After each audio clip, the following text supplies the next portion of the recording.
So one of the most common questions I'm asked by investors and homeowners alike is, should I buy a property that's more turnkey, or should I buy a property that needs some work?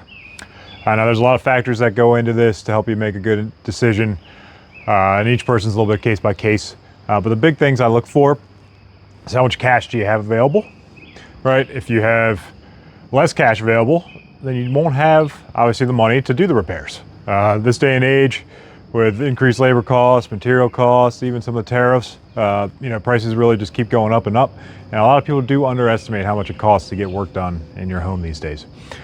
So if you're just scraping by enough to get the down payment and your closing costs, you definitely want to stick to something more turnkey. If you do have, let's say 50 grand-ish plus in addition to your closing costs, down payment, then you might want to consider getting something that needs a little bit of work or some rehab.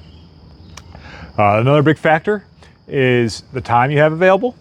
That's another thing that a lot of people overlook, is just the amount of time it takes to coordinate, hire, fire, make the calls, check on people when they're not showing up, right? It does take a lot of time out of your day and effort that maybe could be used to do something better. So if you are one of those people that's a workaholic and you're working all day long and you don't know how you're going to get the time to coordinate all of this, you probably want to go for something a lot more turnkey and move in ready.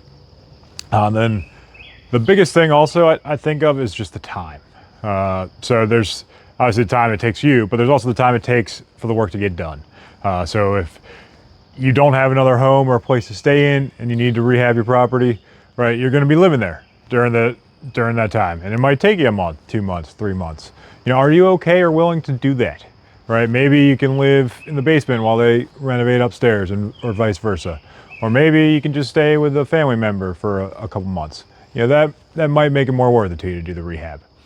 But if that isn't an option for you, you probably want something a little more turnkey. All in all, you're going to spend a little bit more money for the turnkey, but it generally is my recommendation, just because it is so much simpler and easier, and the headache factor is something that is severely overlooked.